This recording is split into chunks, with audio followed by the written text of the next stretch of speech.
Pemirsa, Kabupaten Sidoarjo terus bertransformasi, tidak hanya sebagai kota penyangga, tetapi juga penopang pergerakan perekonomian dan juga industri di Jawa Timur. Saya Disan Nugraha, pemirsa, selama 30 menit ke depan akan mengajak Anda untuk mengulik bagaimana pembangunan yang ada di kawasan Kabupaten Sidoarjo sepanjang tahun 2025. Tidak hanya infrastruktur, tetapi juga SDM-nya. Melihat seberapa jauh kota yang dikenal sebagai kota udang dan bandeng ini bergerak maju membangun wilayahnya.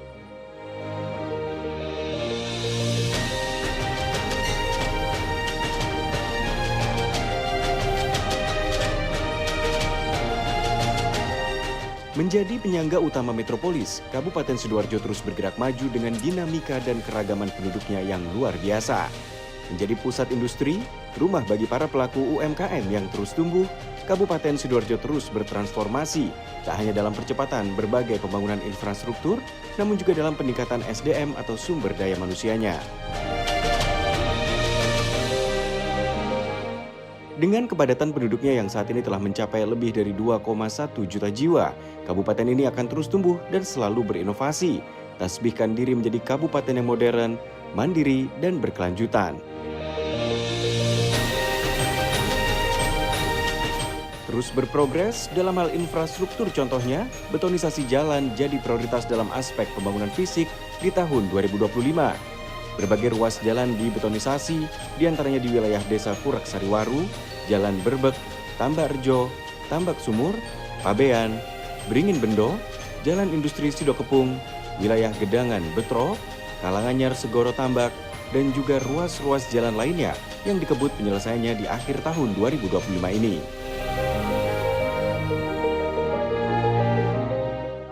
Betonisasi kita kurang lebih 12 titik ya, insya Allah semua selesai semua. Kalau normalisasi kita ini, mitigasi kita ini mulai dari Waru ya, ini kita jalankan, Taman kita jalankan, daerah Tanggulangin, Candi. Nah, insya Allah dalam minggu-minggu besok ya alat kita tarik semua untuk normalisasi yang ada di kota. 14,7 untuk betonisasi kan kita berupaya dengan APBD kita yang kemarin ada pengurangan TKD ya kurang lebih 400 miliar. Di mana pimpinan daerah berupaya untuk menutup itu. Ya kita harus punya teman-teman DPR pusat, bantuan kementerian. Nah, termasuk yang ada di Buduran, yone betonisasi yang ada Buduran sama Banjarsari ya, Lingkar Timur. Dan nanti juga akan bersambung lagi untuk menutupi pembangunan kekurangan TKD yang ada di kabupaten.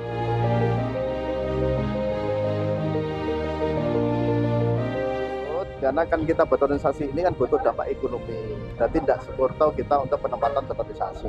Ya, jadi nanti yang dampak ekonomi kita sudah ada semuanya. Termasuk kemarin yang kita sampaikan di Bluru. Ya, Bluru nanti Setopan sampai Yosudarso kurang lebih 1,6 ini kita betonisasi. Kanan kiri normalisasi semuanya. Jadi yang dampak ekonomi yang kita kejar.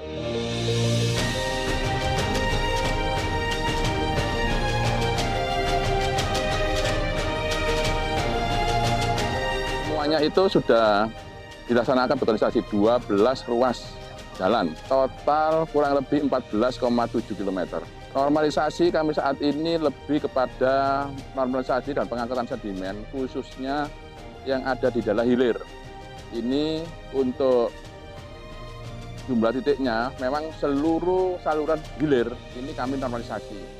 Kemungkinan kalau di 14 titik aja di hilir ya, mulai dari Waru sampai Tanggulangin ini sudah dilakukan normalisasi semuanya.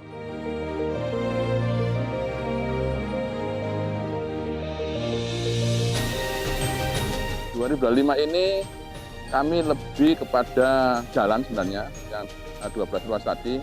Untuk yang di bidang drain, pengendalian banjir, kami ada satu rumah pompa yang ada di Kecamatan Candi. Nah, ini juga lagi berprogres, semoga nanti di akhir tahun ini rumah pompa pengendali banjir yang ada di Candi, dalam ini pengendalian banjir yang ada di Tanggulangin ya, jadi kami tempatkan di Candi agar tidak muter, nanti airnya kami tarik di luar Kecamatan Tanggulangin. Tak hanya betonisasi, normalisasi sungai di daerah hulu maupun hilir juga tak luput dari perhatian pemerintah daerah setempat. Menjadi kota yang dikenal dengan sebutan Kota Delta, pengendalian dalam upaya cegah banjir maupun genangan terus jadi perhatian khusus dengan penyediaan berbagai rumah-rumah pompa yang ada maupun dengan mengedukasi warga masyarakatnya untuk peduli pada lingkungan maupun sungai, diantaranya dengan tak membuang sampah secara sembarangan. Kalau saya lihat ini bagus ya, lumayan ya.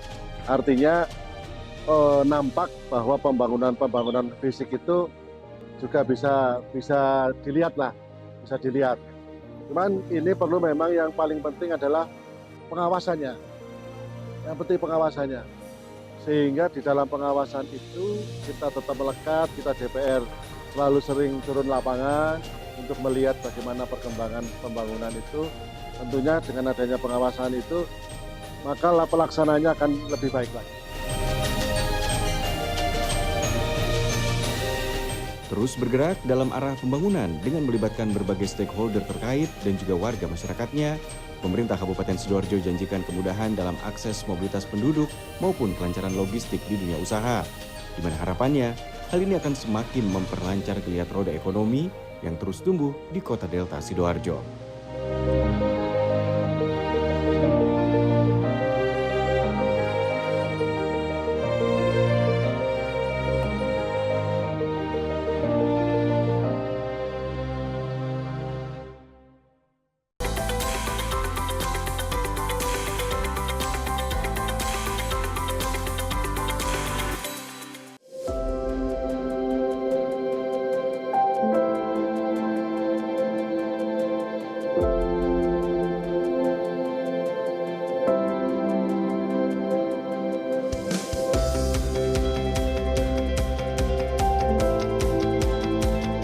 Tak hanya pembangunan infrastruktur, pemirsa, Kabupaten Sidoarjo yang dikenal sebagai kota UMKM juga terus berupaya untuk memajukan UMKM-UMKM-nya.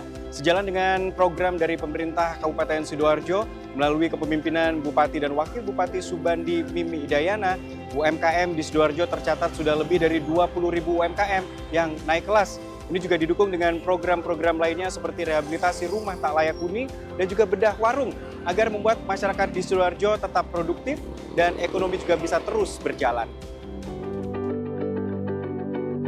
Didukung dengan pembangunan infrastruktur yang terus dinamis dari tingkatan kecamatan hingga tingkatan desa di 18 kecamatan yang tersebar di Kabupaten Sidoarjo, penguatan akan arah pembangunan ini berdampak nyata. Salah satunya dalam mendukung roda ekonomi masyarakat di sektor UMKM yang terus menggeliat. Dengan Kabupaten Sidoarjo yang lebih dari 60% perekonomiannya digerakkan oleh usaha mikro, kecil, dan menengah, maka sejalan dengan program dan visi misi Bupati Subandi dan Wakil Bupati Mimi Idayana, target 20.000 UMKM naik kelas bisa terwujud. UMKM, kalau jumlah UMKM-nya ya kita ada 176.000 sekian ya. Sesuai dengan program unggulan dari Pak Bupati bahwa kita diminta 20.000 UMKM naik kelas. Alhamdulillah dari RPJMD yang lalu itu 2022 sampai dengan 2025, 20.000 itu sudah kita penuhi, sudah kita bahkan melampaui, jauh melampaui, sehingga ini menjadi sebuah kebanggaan tersendiri. UMKM di Sidoarjo bisa naik kelas. Untuk kemudian 2026 apalagi Pak yang diinginkan? Ya, 2026 tentunya kita mencari pola lain dalam artian bagaimana UMKM ini bisa tetap eksis, tetap jaya, dan bisa yang jelas tujuan akhirnya adalah bagaimana omset bisa bertambah. Tentunya Pak Bupati dan Ibu Wakil Bupati sudah memberikan arahan kepada kami terkait dengan bagaimana tugas-tugas yang akan kami lakukan, terutama dalam rangka untuk meningkatkan UMKM ya. UMKM naik kelas itu tadi, sehingga kami tinggal mengeksekusinya, tinggal kemudian menginovasi, memberikan polesan tersendiri sehingga UMKM ini merasa eksis, senang, kemudian mereka tetap bisa berkembang lebih baik lagi. 20.000 UMKM naik kelas sudah tercapai atau malah melebihi? Sudah melebihi, jauh melebihi ya. Saat ini sampai berapa? Sekarang mungkin ada hampir 24.000 bahkan. Ya, 24.000. Di Ya. 18 kecamatan. Di semua seluruh wilayah Kabupaten Sidoarjo. Wakil Bupati Sidoarjo tegaskan, target 20.000 UMKM naik kelas telah terrealisasi, bahkan melebihi target yang ada.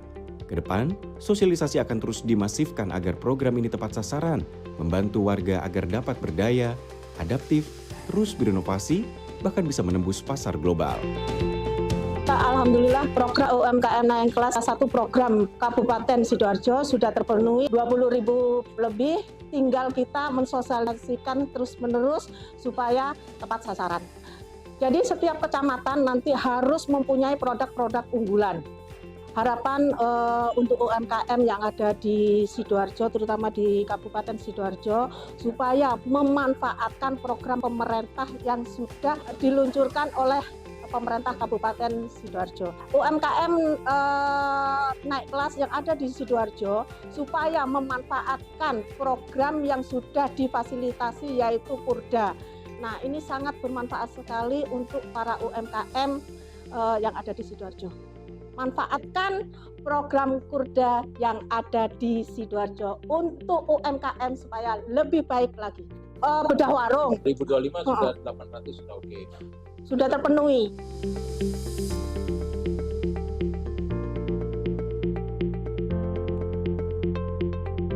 Ya, RTLH yang dilakukan Basnas untuk supporting pemerintah Kabupaten Sidoarjo, dalam setiap bulan kita ada target 20 rumah dalam setiap bulan untuk membantu RTLH di seluruh Kabupaten Sidoarjo. Dan sampai sekarang bulan November ini kurang lebih pada angka sekitar 216 yang kita bangun dari seluruh Kabupaten Sidoarjo. Kriteria penerima adalah yang pertama adalah tentunya rumah mereka tidak layak, dalam artian yang paling kita utamakan adalah atap mereka kalau memang dalam keadaan roboh atau mungkin dalam keadaan bocor lebih dari 70%, itu maka akan menjadi prioritas utama kita. 2026 tetap akan ada program untuk bedah rumahnya. Tak hanya menitik beratkan pada pertumbuhan ekonomi di sektor ekraf, dalam membantu warganya yang memiliki rumah tak layak huni maupun rehabilitasi warung, Pemkab Sidoarjo juga terus bekerja keras. Target bedah warung atau renovasi hingga 800 warung rakyat juga terus dipenuhi. Bahkan target rehabilitasi 164 rumah tak layak huni di tahun ini jumlahnya telah melebihi dari target yang ada. Kedepan dengan sinergi bersama-sama di tahun 2026 mendatang, seluruh capaian yang telah diraih akan terus ditingkatkan lebih baik lagi.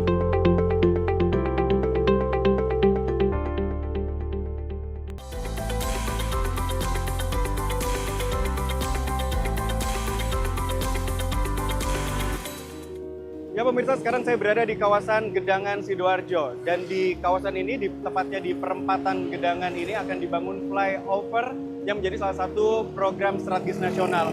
Sudah sangat ditunggu-tunggu oleh warga Sidoarjo, khususnya yang sering melintasi kawasan perempatan Gedangan ini, karena memang di jam-jam tertentu kawasan ini masih terjadi kemacetan yang cukup parah, sehingga progres step by step atau tahapan demi tahapan dari pembangunan flyover ini harus segera dimulai agar ruas jalan penghubung kota Surabaya menuju ke Kabupaten Sidoarjo ini bisa lebih lancar.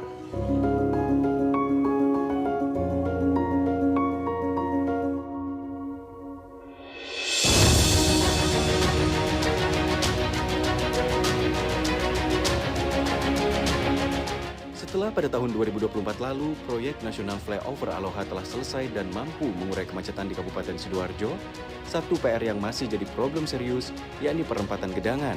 Jadi atensi pemerintah daerah agar program strategis nasional ini juga bisa segera dimulai pengerjaannya.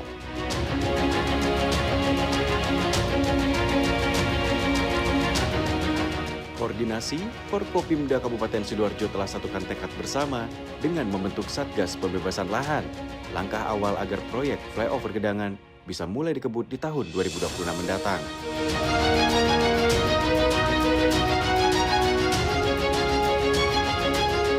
Dengan panjang konstruksi sekitar 475 meter dengan total 157 bidang lahan yang terdampak, luas lahan flyover Gedangan yang harus dibebaskan diestimasikan mencapai 13.400 meter persegi.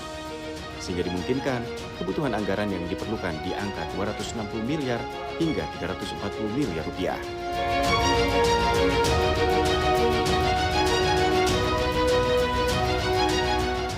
Pergedangan tetap berjalan.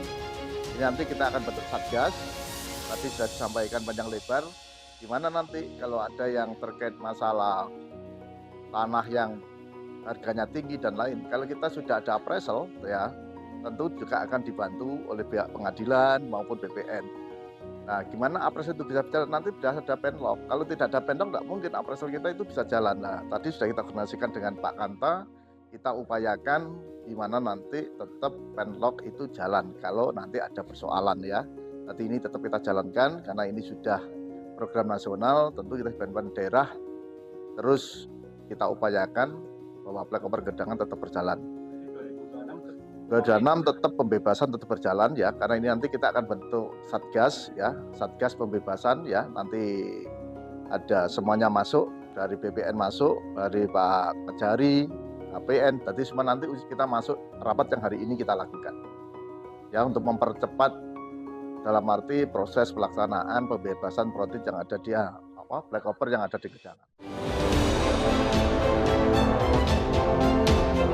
Mendapat dukungan dari berbagai pihak, pihak legislatif DPRD Sidoarjo juga telah siapkan anggaran sebesar 200 miliar rupiah untuk proses pembebasan lahan di tahun 2026 mendatang.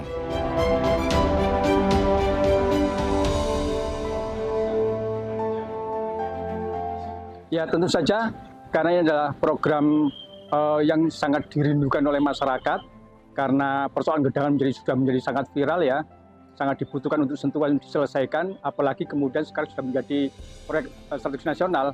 Jadi tentu kami dari DPRD sangat mendukung banget ya kan ya, mendukung all out agar tahun 2026 setidaknya sudah teranggarkan, teralokasikan beberapa kebutuhan untuk pembebasan lahan di Gedangan. Sementara yang kita siapkan, yang dialokasikan 200. Dari total mungkin kebutuhan antara 260 sampai 330 informasi yang dari PU ya kan ya. Ini harus menjadi komitmen bersama-sama ya, karena ini memang kebutuhan masyarakat ya untuk mengurai kemacetan Gedangan yang sudah luar biasa. Jadi kami dari DPRD terus akan mengikhtiari kan ya untuk mengalokasikan anggaran. Masalah Gedangan ini tidak hanya setahun 2 tahun ini aja ya, sudah menjadi perjuangan dari seluruh masyarakat Sidoarjo ya. Dan yang kedua, imbas ekonomi, imbas mungkin kecelakaan, imbas lantas luar biasa. Ini menjadi komitmen bersama-sama agar Gedangan ini bisa segera terurai ya, apalagi sudah menjadi proyek strategis nasional.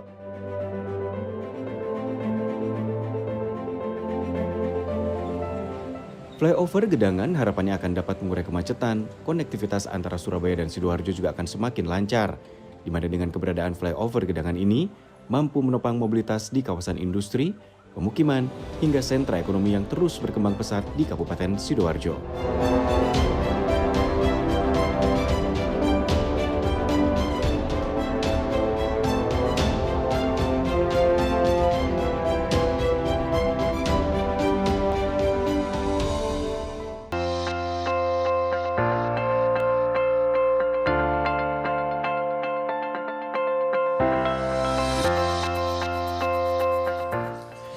Ya pemirsa, masyarakat Sidoarjo tentu menaruh harapan besar di tengah perubahan, pembangunan dan inovasi yang ada di Sidoarjo. Sidoarjo yang hebat, baik dan bermartabat ini juga bisa diwujudkan melalui program-program dari pemerintahan, daerah kepemimpinan Bupati dan Wakil Bupati Subandi Mimi Hidayana. Tapi tentu ini juga butuh kolaborasi aktif dari pemerintah dan warga masyarakat Sidoarjo. Demi pembangunan Sidoarjo yang berkelanjutan, tahun 2025 sudah dilakukan berbagai macam pembangunan di Sidoarjo dan ini harusnya bisa terus dilakukan di tahun-tahun mendatang demi kesejahteraan masyarakat Sidoarjo. Di tengah derap laju pembangunan di Kota Delta Sidoarjo yang terus dinamis ini, besar harapan dari warga agar Kabupaten Sidoarjo ini juga terus bersolek, berbenah, salah satunya pada ketersediaan pemenuhan ruang-ruang terbuka hijau. Tak hanya berada dan dipusatkan di tengah kota saja, namun juga dapat dibangun di seluruh wilayah, bahkan hingga di wilayah perbatasan kota maupun di tingkat desa, kelurahan. Pentingnya ruang yang dapat menjadi tempat aktualisasi diri, tempat bertemu sapa antar warga dengan warga lainnya, maupun tempat untuk saling berkumpul bersama-sama. Kalau saya selaku warga Kabupaten Sidoarjo, Mas ya, saya melihat itu di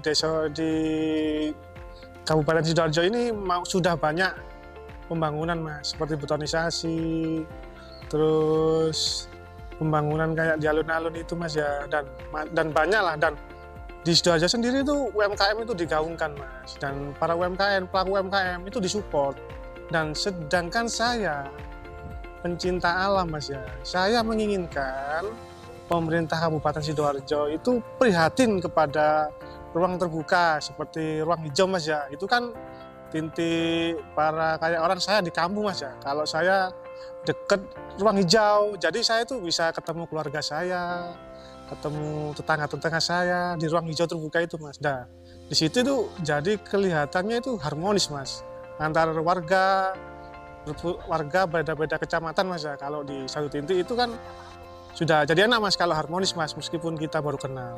Kalau saya sih ingin saya diperbanyak Mas ya, nggak di dekat kota Sidoarjo saja Mas ya. Kayak saya Mas ya, di Kabupaten Sidoarjo, pojok barat Mas, perbatasan Mojokerto. Keinginan saya, di sana juga dikasih Mas, nggak cuma di lingkup perkotaan saja Mas. Karena warga kampung terpencil seperti kami itu ya pingin Mas diperhatikan. Dan kepinginnya saya juga sampah itu Mas, sampah juga diperhatikan, regulasinya itu kayak gimana, lebih bagus Mas. Dan ini Mas, titik paling rawan saat ini Sidoarjo itu menjadi lahan banjir Mas untuk saat ini kan ya. Seperti di Kedung Banteng itu Mas, lihat sendiri sampai saat ini masih banjir Mas. Dan Waru juga banjir Mas. Sampai kapan Mas ini Mas berlangsung ini? Keinginan saya bebas banjir dan ruang hijau itu diperbanyak Mas. Harapanku buat Sidoarjo sih dari pembangunannya sih Kak. Jadi tuh kalau aku lihat kan sekarang kan pembangunan Sidoarjo udah bagus ya. Cuman kalau menurutku itu nggak hanya pembangunan dari kayak bangunan fisik-fisik aja sih, kayak gedungnya diperbagus, terus alun-alun diperbagus. Tapi harapanku juga bisa kayak taman-taman yang terbuka di sini tuh bisa ditambah lagi. Karena kan menurutku cuman di sini sama Abirama aja yang masih kelihatan. Tapi di daerah-daerah tertentu itu masih belum. Kalau menurutku banyak tapi kayak mati gitu loh Kak. Kayak di Porong itu kan ada taman apkasi atau apa, cuman mati dan nggak digunakan lagi gitu sih. Ya contohnya kayak kegiatan kayak gini sih Kak.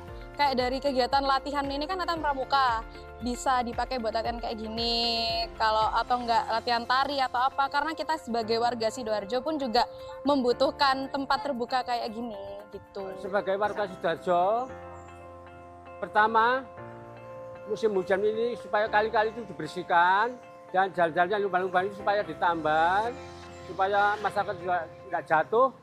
Dan yang ketiga yaitu pohon-pohon supaya ditambah lagi penghijauan itu. Dan keempat, alun-alun mudah-mudahan yang cepat selesai dan masyarakat Sidoarjo ingin Car Free Day lagi.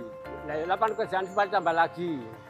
Pemimpin Sidoarjo supaya lebih amanah lagi. Kata Sidoarjo, masyarakat Sidoarjo makmur. Harapan saya mungkin untuk mengatasi banjir yang baru-baru ini sedang melanda Sidoarjo.